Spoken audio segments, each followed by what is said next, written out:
Abra suas Bíblias em Romanos, capítulo 15. Romanos, capítulo 15. Nós começamos no domingo passado a exposição da carta aos Romanos.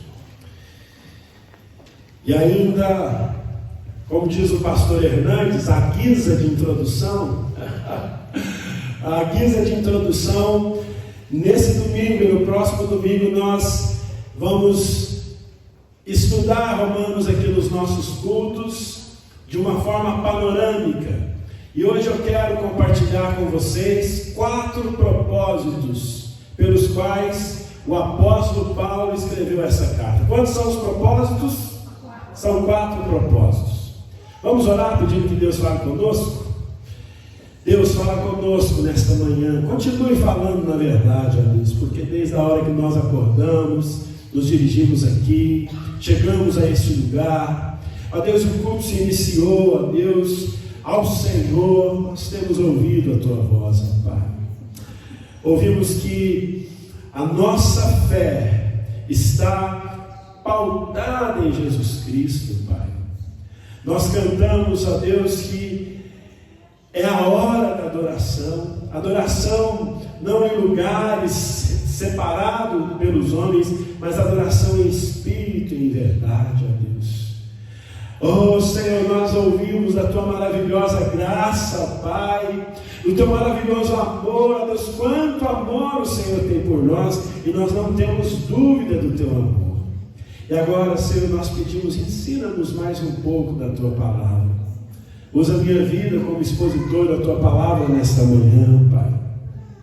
Ilumina também a vida dos meus irmãos. Fala conosco. É a oração que nós fazemos em nome de Jesus. Amém. Irmãos, o primeiro propósito que nós encontramos aqui em Romanos, pelo qual Paulo escreveu essa carta, ele escreve essa carta para pedir à igreja de Roma que ore por ele. Vejam aí no versículo 31 de Romanos 15, Romanos capítulo 15, versículo 31. A Bíblia diz o seguinte: rogo-vos, pois, irmãos, por nosso Senhor Jesus Cristo, e também pelo amor do Espírito, que luteis juntamente comigo nas orações a Deus a meu favor, para que eu me veja livre dos rebeldes que vivem na Judéia, e que este meu serviço em Jerusalém seja bem aceito pelos santos. Observem, irmãos, que o apóstolo Paulo, ele pede à igreja de Roma que interceda por ele. E por que Paulo pede intercessão para a igreja de Roma? Por 2 razões. Primeiro, Paulo ele iria até Jerusalém e ele tinha receio de que os judeus o matassem ali em Jerusalém. Então ele pede à igreja de Roma que interceda por ele em prol da sua vida. Em segundo lugar, Paulo pede oração, porque ele havia levantado junto com outras igrejas gentílicas uma oferta para os crentes em Jerusalém. Jerusalém, na época que Paulo escreve essa carta, passava por uma crise financeira, por uma crise como as crises que o mundo passa até hoje. E a igreja gentílica levanta uma oferta. Por onde Paulo passou, por onde Paulo escreveu, ele pediu à igreja que fosse preparando essa oferta para que ele levasse aos crentes em Jerusalém como obra social. Os crentes estavam passando necessidades, não era para a igreja, mas era para os crentes da igreja. E Paulo tinha um receio de que os crentes judeus não aceitassem essa oferta, porque ela foi levantada pelos gentios. Aqui nós vemos um problema do preconceito racial.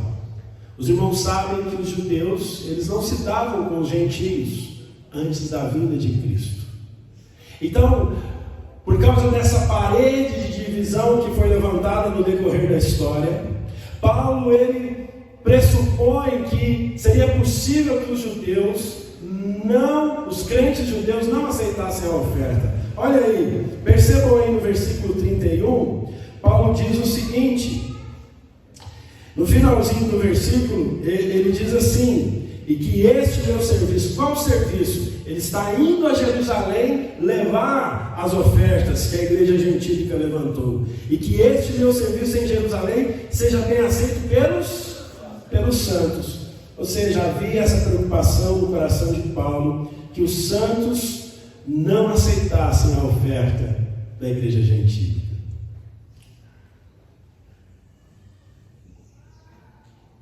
E Paulo tinha razão para estar preocupado. Abra sua Bíblia agora em Atos, capítulo 20. Abram suas Bíblias em Atos, capítulo 20. Volte aí um livro, antes de Romanos, versículo 3. Atos 23. Atos, capítulo 20, versículo 3. Vejam que a Bíblia diz assim: onde se demorou 3 meses, tendo havido uma conspiração por parte dos judeus contra ele, quando estava para embarcar rumo à Síria, determinou voltar pela Macedônia. Percebam, meus irmãos, que Paulo já havia sofrido com conspirações dos judeus não cristãos, que tentavam matá-lo por causa da fé em Cristo Jesus. Mas, põe aí agora o 22, versículo 22 desse mesmo capítulo. Olha só o que diz a palavra de Deus: e agora, constrangido em meu espírito, vou para Jerusalém, não sabendo que ali me acontecerá. 23. Senão que o Espírito Santo, de cidade em cidade, me assegura que me esperam cadeias e tribulações. Olha que mensagem motivacional que o Espírito Santo deu para o apóstolo Paulo fazer a obra missionária. O Espírito Santo disse para o apóstolo Paulo: Paulo, vai para Jerusalém, e lá muitas almas serão convertidas, e lá a igreja crescerá, e lá será uma bênção, lá você será próspero. Foi isso que o Espírito Santo falou para o apóstolo Paulo? Não, senhores. O Espírito Santo falou para o apóstolo Paulo: Paulo, você vai para Jerusalém, e lá em Jerusalém o que te espera são cadeias e tribulações. Põe aí no capítulo 21 para nós, abra sua Bíblia no capítulo 21, versículo 8.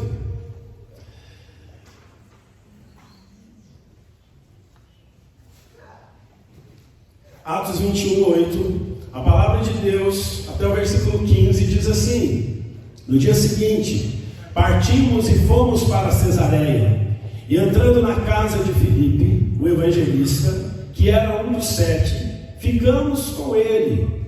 Tinha este 4 filhas donzelas que profetizavam.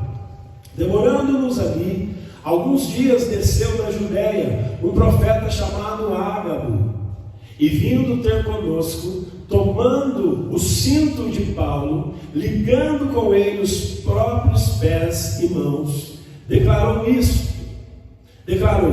isto diz o Espírito Santo, assim os judeus em Jerusalém farão ao dono deste cinto e o entregarão nas mãos dos gentios. Quando ouvimos estas palavras, tanto nós como os daquele lugar, rogamos a Paulo que não subisse a Jerusalém. Então ele respondeu: que fazeis chorando e quebrantando-me o coração? Pois estou pronto não só para ser preso, mas até para morrer em Jerusalém, pelo nome do Senhor Jesus. Como porém não persuadimos, conformados dissemos: faça-se a vontade do Senhor. Passados aqueles dias, tendo feito os preparativos, subimos para Jerusalém. Então Paulo, ele já havia sofrido uma conspiração dos judeus contra a vida dele. Paulo já havia recebido do Espírito Santo que receberia em Jerusalém, o que o esperava em Jerusalém eram cadeias e tribulações. E Paulo agora recebe uma profecia de Ágabo, Diferente das profetadas hoje, né? Hoje as profecias são assim: eis que te digo, servo meu, eu te vejo viajando pelo mundo inteiro, de avião, o Senhor vai te dar vitória. Não, Paulo não recebeu esse tipo de profecia, não. Ele recebeu a profecia de Ágabo, dizendo: Ágabo pega o cinto de Paulo e diz, amarra suas mãos e diz: assim farão em Jerusalém com o dono deste cinto. Então Paulo, ele vai para Jerusalém sabendo que o esperava cadeias e tribulações. E o povo diz: não, Paulo, pelo amor de Deus, não faça isso. Pelo amor de Deus, não vá, Paulo, fique conosco. E Paulo até expressa algum sentimento e diz: por que vocês estão fazendo isso, quebrantando meu coração? Paulo fica emocionado com o desejo, porque tem igreja que quer que o pastor vá embora, né? Quando o pastor fala: estou indo embora, a igreja faz festa. Mas não foi o caso de Paulo. Quando Paulo ouviu essa profecia de Ágabo e sobre o que ele passaria à igreja, Paulo, pelo amor de Deus, não vá. Paulo diz: irmãos, eu estou pronto para ser preso, para sofrer cadeias e até mesmo morrer por causa do nome de Jesus. E a igreja disse: essa é a vontade do Senhor, que assim seja feita. Porque a vontade do Senhor, meus irmãos, ela é boa, perfeita e agradável. Mesmo quando é para nós passarmos por cadeias e tribulações, ou por situações difíceis da nossa vida. Então, diante dessas preocupações, o apóstolo Paulo pede que a igreja interceda por ele. E aqui vai a primeira lição prática desta manhã para as nossas vidas. A importância da oração intercessória, a importância de nós orarmos uns pelos outros.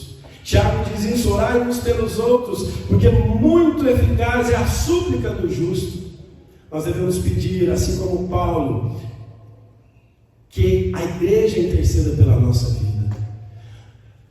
Nós precisamos de pessoas intercedendo por nós. Nós temos que colocar em prática a oração intercessória. Aliás, eu quero aproveitar o ensejo e pedir que vocês orem pela irmã Vera. Amanhã ela vai passar por uma cirurgia de catarata.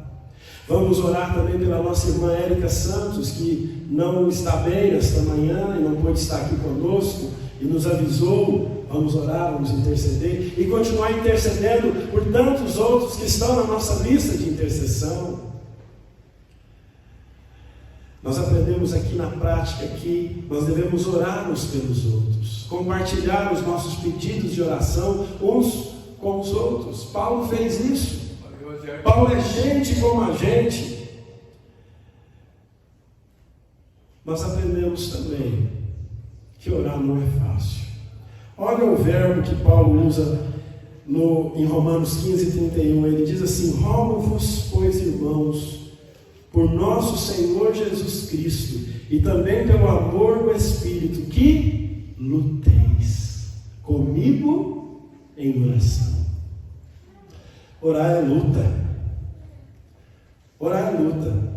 Por isso, você não é diferente. Tem uns crentes aí que tem uma facilidade de orar que eu fico impressionado, né?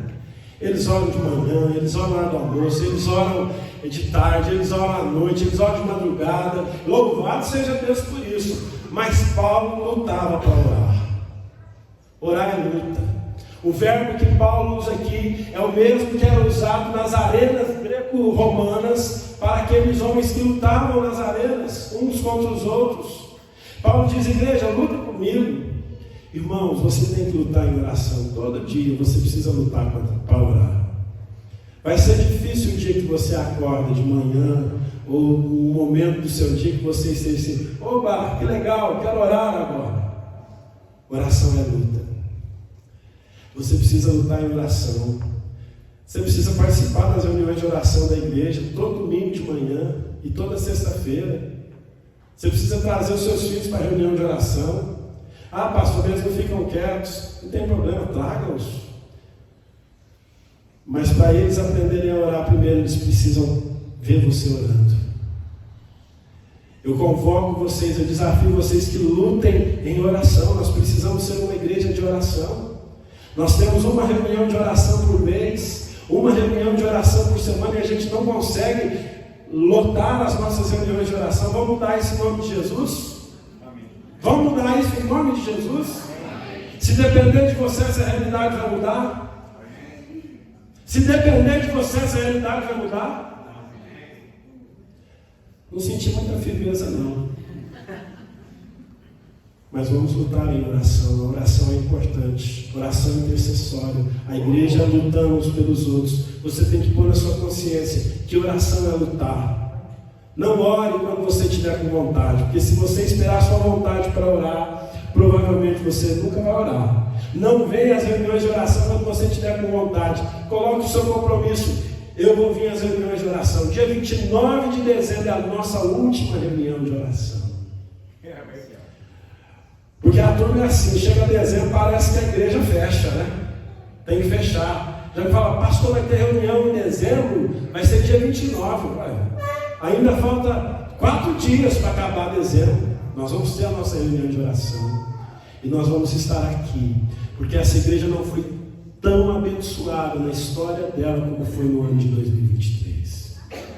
Nós vamos estar aqui tendo muito para agradecer. Mas nós continuaremos aqui, porque a nossa oração no ano de 2023 foi por avivamento.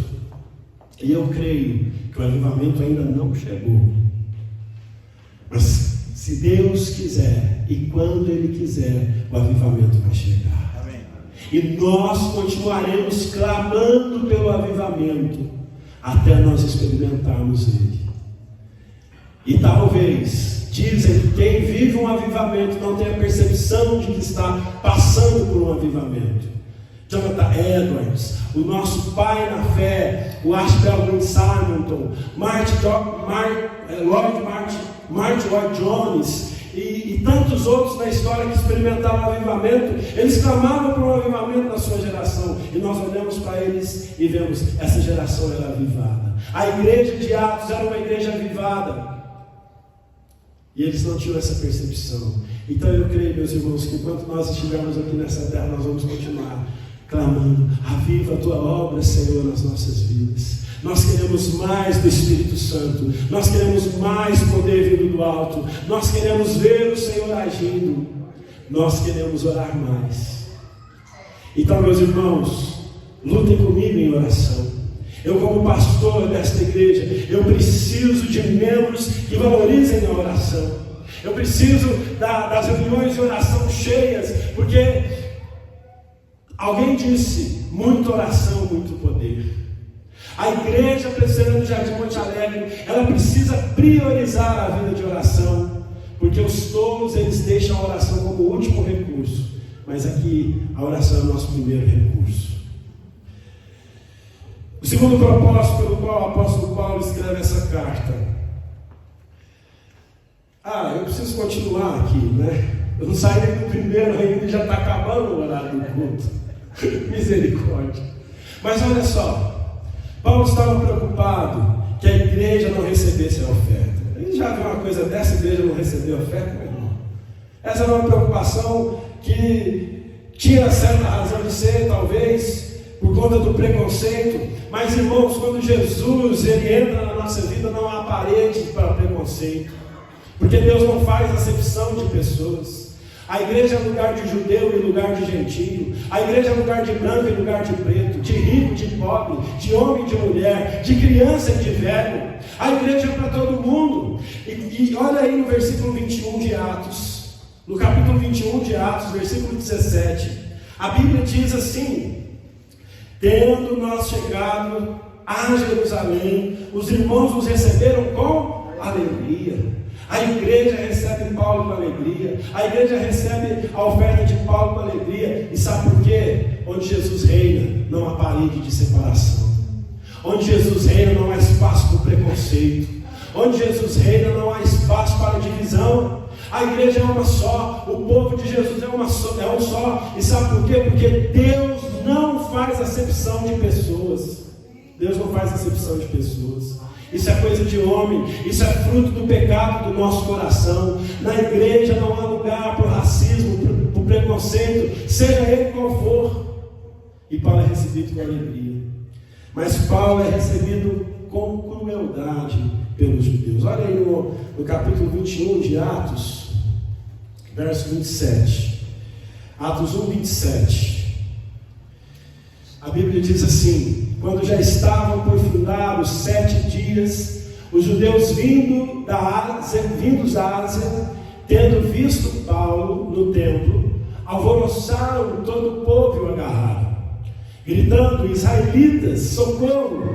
Este é o homem que por toda parte ensina todos a serem contra o povo, contra a lei e contra este lugar. Ainda mais introduziu até gregos no templo e profanou este recinto. Pois antes tinham visto Trófimo, o Efésio, em sua companhia na cidade, e julgavam que Paulo introduzira no templo.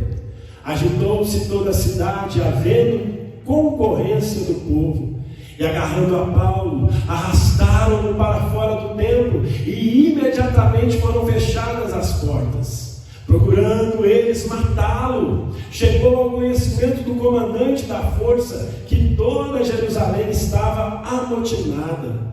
Então este, levando logo soldados e centuriões, correu para o meio do povo. Ao verem chegar o comandante e os soldados, cessaram de espancar Paulo.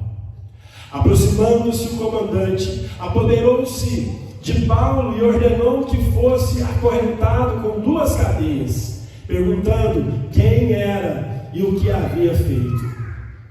Na multidão uns gritavam de um modo, outros de outro. Não podendo ele, porém, saber a verdade, por causa do tumulto, ordenou que Paulo fosse recolhido à fortaleza. Ao chegar às escadas, foi preciso que os soldados o carregassem, por causa da violência da multidão, pois a massa do povo o seguia gritando: mata-o. E quando Paulo ia sendo recolhido à fortaleza, disse ao comandante: é-me permitido dizer-te alguma coisa? Respondeu ele: sabes o grego? Até aqui, até o 26.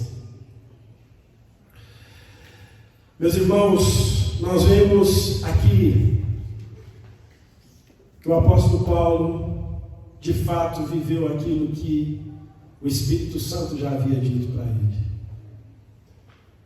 Você já foi carregado por alguém por não conseguir andar?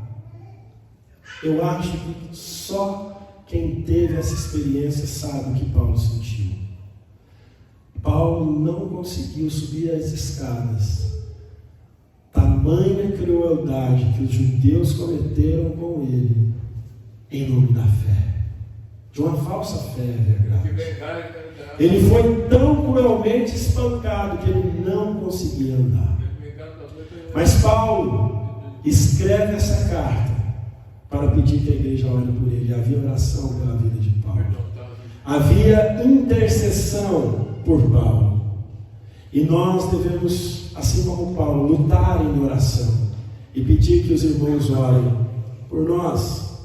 O segundo propósito pelo qual Paulo escreve essa carta é demonstrar o seu desejo de visitar a igreja de Roma. Abram suas Bíblias agora em Romanos, capítulo 1, versículo 13. Romanos, capítulo 1, verso 13.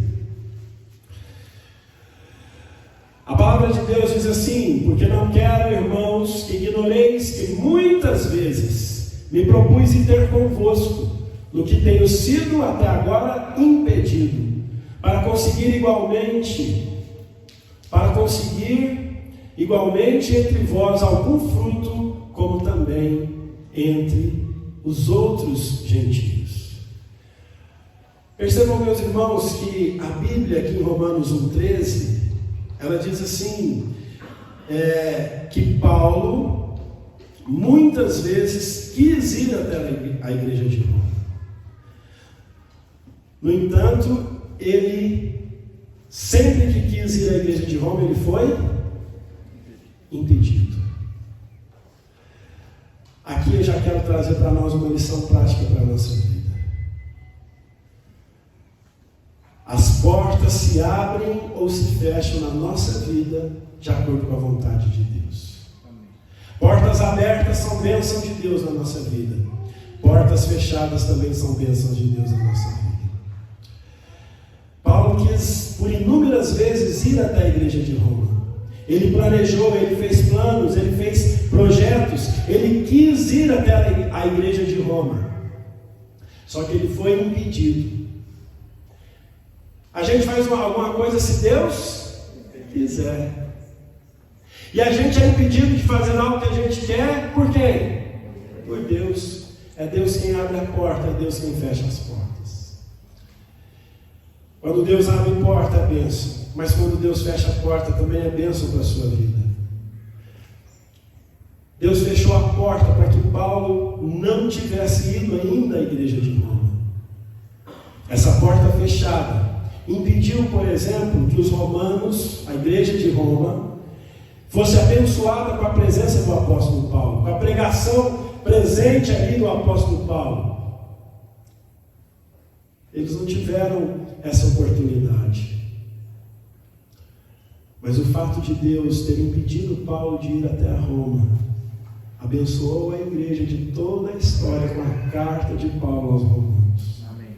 A porta fechada para ir a Roma foi a porta aberta para que Paulo, inspirado por Deus, escrevesse essa carta tão poderosa, tão maravilhosa para a igreja em toda a história. Então, aplicação prática para as nossas vidas. É Deus quem abre as portas, é Deus quem fecha as portas. Quando Ele abre, é bênção. Quando Ele fecha, também é bênção. É a vontade do Senhor sempre sendo cumprida, mesmo sendo as portas abertas ou fechadas, é a vontade do Senhor. Eu tenho um filtro na minha vida para saber como é a vontade do Senhor. Primeira coisa, como Paulo aqui, Senhor, eu quero ir para Roma, né?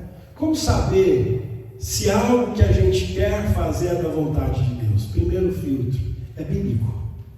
O que você quer fazer é bíblico. A decisão que você quer tomar, a escolha que você quer fazer, o lugar para onde você quer ir, o ministério que você quer seguir, o chamado que você está se sentindo, está sendo chamado. A primeira pergunta para nós sabermos se é da vontade de Deus é bíblico. Porque, por exemplo, um jovem cristão solteiro, Senhor, é da tua vontade eu casar-me com esse homem, com essa mulher? Você vai saber pela Bíblia. Senhor, é da tua vontade que eu vá para Roma? A Bíblia não impede ninguém de ir para Roma pregar a palavra do Senhor. Então, o primeiro filtro é bíblico. O segundo filtro que a gente tem que ter no nosso coração é a paz de Deus. É a paz de Deus. Se é Deus que está te chamando, você vai ter paz, mesmo que seja para enfrentar uma guerra. O apóstolo Paulo, ele tinha paz no seu ministério. Ele foi em Jerusalém com paz ou com medo? Com paz. Ele sabia que era a vontade de Deus, porque havia paz. Então, se é da vontade de Deus de nós fazermos alguma coisa, haverá paz de Deus em nosso coração. Então, o primeiro filtro é bíblico. O que eu quero fazer está de acordo com a Bíblia, porque Deus não vai nos pedir para fazer algo que seja contrário à palavra dele. Segundo, nós temos paz no nosso coração, ou nós estamos indo porque alguém está nos pressionando, ou nós estamos tomando essa decisão porque alguém quer que a gente tome, ou nós estamos aceitando esse ministério porque a igreja está pedindo isso. Não, tem que haver paz de Deus no nosso coração. Em terceiro lugar, um outro filtro que eu costumo aplicar na minha vida são portas abertas e fechadas. Se eu quero ir para Roma, se há paz de Deus no meu coração, Deus tem que abrir as portas. Eu me lembro que antes de ser pastor, todo mundo na minha igreja falava que eu não seria pastor. Eu decidi ser pastor um dia conversando com o meu patrão que não era crente. Ele me chamava irmão, porque tudo que ele pedia para fazer, eu falava, irmão, pega isso aqui para mim, irmão, vai ao banco, irmão, faz isso aqui para mim, me chamava de irmão. E um dia a gente conversando sobre religião, no final da conversa ele disse, irmão, por que você não vira pastor? Eu pensei, até tu, Brutus. Eu fiz uma oração a Deus, eu falei, pastor, Deus, eu não me vejo como pastor. O Senhor sabe quem eu sou. Porque eu tinha uma compreensão que pastor era quase a quarta pessoa da Trindade. Eu olhava com meus pastores assim, ficava, meu Deus, que homem santo, que homem maravilhoso, como eu admiro o meu pastor. E porque eles eram e são homens admiráveis mesmo. E eu achava que eu não merecia aquele chamado. Mas eu falei, Deus, os meus pastores falam que eu sou pastor, a igreja fala que eu vou ser pastor, e agora até o meu patrão dizendo que eu vou ser pastor. Então é o seguinte, Deus, nós vamos fazer o seguinte: primeira coisa, se for da tua vontade, o Senhor vai convencer o meu coração. E outra coisa, o Senhor vai abrir todas as portas. Se fechar uma porta, eu não vou brigar. Eu não vou brigar em conselho, eu não vou brigar em presbitério. Se não tiver dinheiro para pagar o seminário, eu não vou brigar. Se o Senhor não abrir todos os recursos, eu vou entender que não é da vontade do Senhor. Então a conclusão que você chega é que Deus abriu todas as portas nesse caso. E por isso eu estou aqui. Deus abriu as portas no conselho, no presbitério. Eu coloquei uma condição: Senhor, se eu não fizer o seminário em 4 anos, eu não vou para o ministério. E eu quero uma esposa no final. Eu quero ir casado para o ministério. Então, você está em dúvida se o que você quer fazer é da vontade de Deus? Palavra. A Bíblia aprova o que você quer fazer. Segundo, a paz de Deus no seu coração. E terceiro, portas abertas. Se Deus fechasse a porta, se eu chegasse no conselho da minha igreja à época e dissesse, quero ser pastor do conselho, e dissesse, você não tem um chamado para ser pastor, beleza, não vou. Não vou. Porque eu pedi a Deus que Ele abrisse todas as portas. Então é assim que nós entendemos a vontade de Deus. Queridos, portas abertas e portas fechadas vêm do Senhor para as nossas vidas. Portas fechadas também são bênçãos. Eu falei aqui de portas abertas, mas há tantas outras portas que Deus fechou, que foram bênçãos, e tem sido... Por exemplo, eu quis ser pastor lá em Minas. Eu falei com a Janaína, fique em paz, que eu não gosto de São Paulo. Eu estou aqui para terminar os estudos. E eu fui convidado para concorrer a uma eleição à cidade 30 minutos da minha. Olha que benção. Eu pregava no domingo e ia almoçar na casa da minha sogra, se eu fosse para essa igreja. Aí fui pregar lá. Preguei de manhã nela na escola dominical, aquela coisa de candidato à igreja. Almocei com os presbíteros, depois fui para a casa do dono da igreja. Você sabe que toda igreja tem um dono, né? Aí me levaram para a casa do presbítero, então depois eu falei, esse aqui é o dono. Ele ficou me examinando o dia inteiro. O que você pensa, não sei o que, papapá. E eu, ingênuo, fui abrindo meu coração. Aí preguei à noite, o pessoal me deu uma oferta para eu pagar o ônibus voltando para São Paulo. E eles falaram assim, a gente vai conversar aqui e te liga. Eu estou esperando essa ligação até hoje, para eu voltar para ler meus reais. Mas irmãos, essa porta fechada foi uma bênção na minha vida. Depois desse processo, já se passaram 5 pastores lá por aquela igreja. É uma igreja que não ama os seus pastores, é uma igreja que não cuida dos seus pastores, é uma igreja que tem o dono da igreja. Esse homem que eu almocei na igreja dele, na casa dele. É uma igreja que as pessoas acham que o pastor é um servo deles, um escravo deles, que a igreja é o patrão. Eu ia durar um ano naquela igreja. Aí eu vim para cá.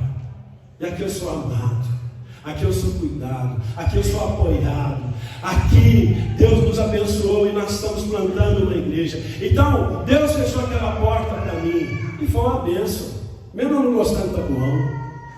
Eu vim para Taboão e falei, cidade feia, Deus me livre, desculpa quem mora aqui no São Judas, mas o bairro feio é o São Judas. Mas não é só São Judas, não, é Taboão inteiro. Mas hoje Taboão é a cidade mais linda do mundo. Eu quero morrer aqui em Taboão, se for da vontade de Deus. Eu quero ser enterrado aqui em Taboão. E você cantando, careço de Jesus. Quando o caixão estiver descendo, você vai cantar esse hino, por favor. Porque portas abertas e portas fechadas vêm do Senhor.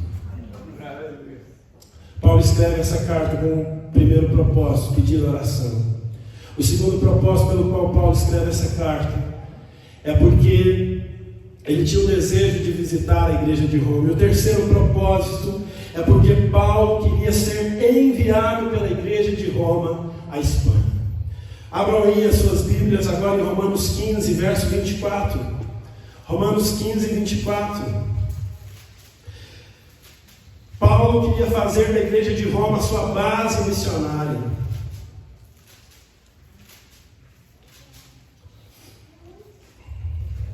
Rapaz, eu estou pensando aqui, eu arrumei uma briga agora com o povo do Chão Judas, que eu estou perdido.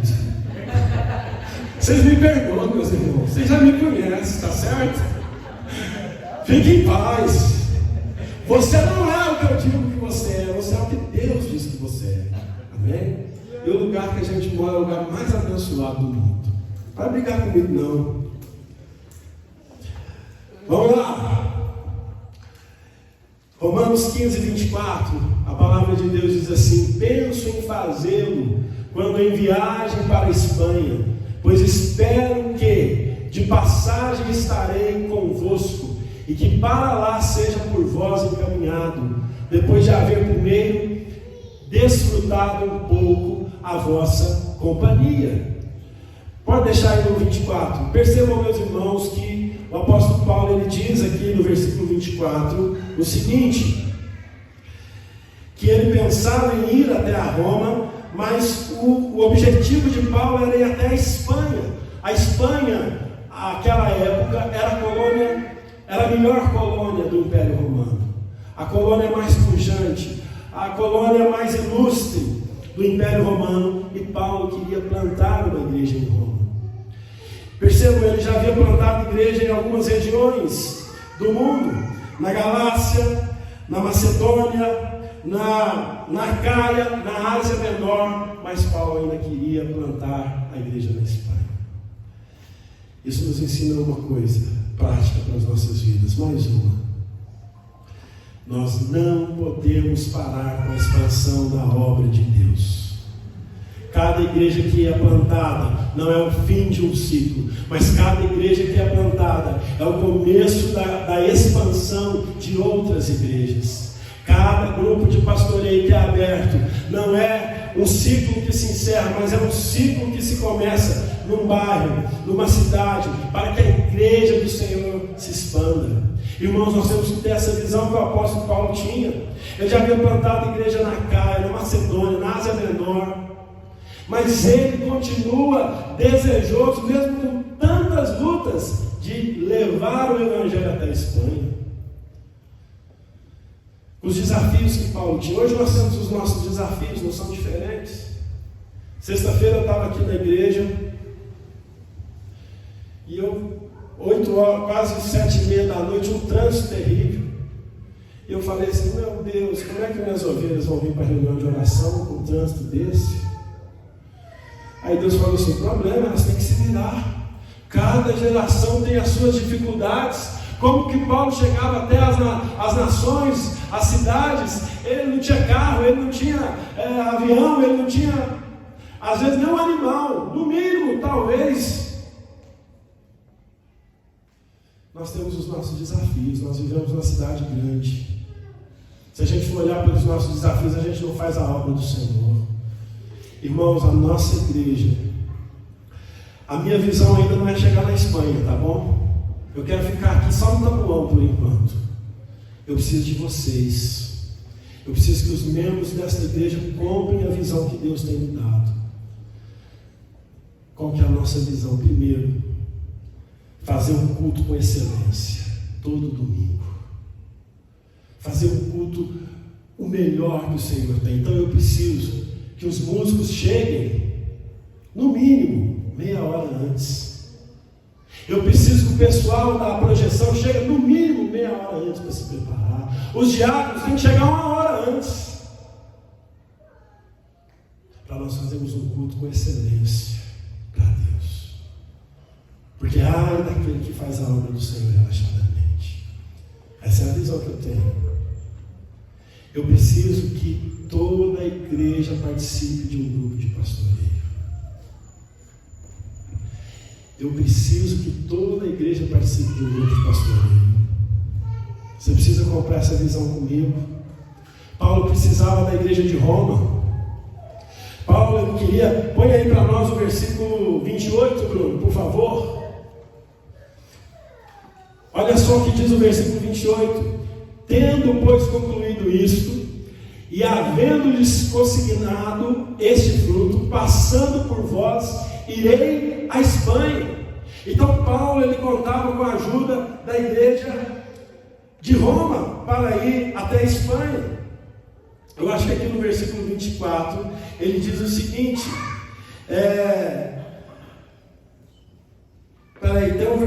tem um versículo aqui, que Paulo diz o seguinte, é o 24, põe lá o 24 para nós, de novo, eu vou ler aqui que eu não estou enxergando lá.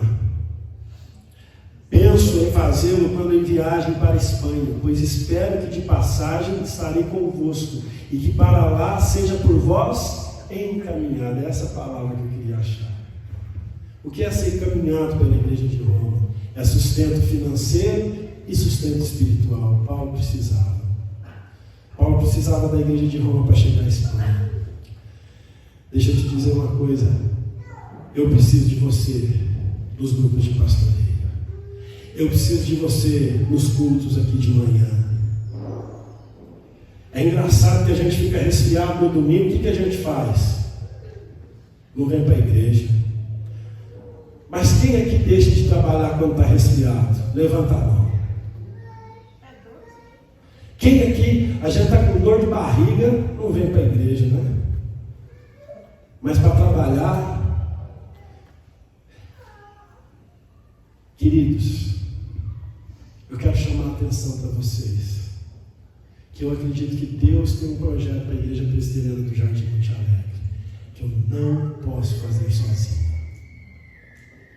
A visão que Deus tem me dado é de nós investirmos nos pequenos grupos. É fácil abrir a casa para pequenos grupos? Não é fácil.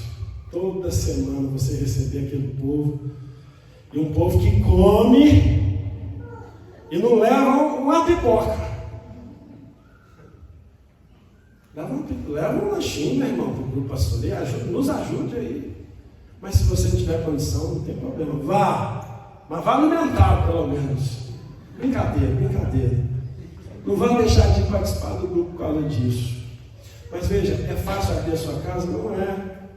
Você trabalhou o dia inteiro, você está cansado, aí você vai receber o povo.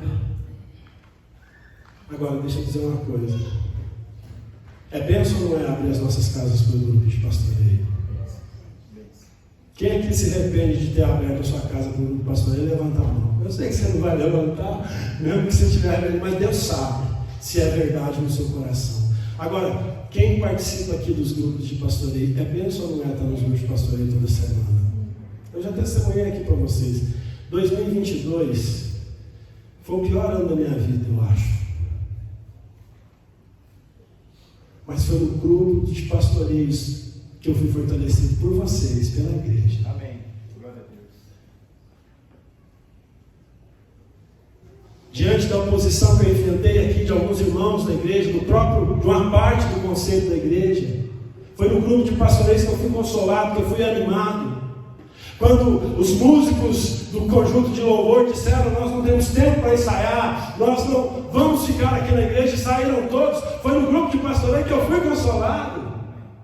Quando cerca de 15 irmãos, de uma vez só, escreveram suas cartas, dizendo que não continuaria aqui no grupo, na igreja, foi no grupo de pastoreio que eu falei: pastor, fica assim não, meu irmão, nós estamos juntos, vamos para frente, vamos andando.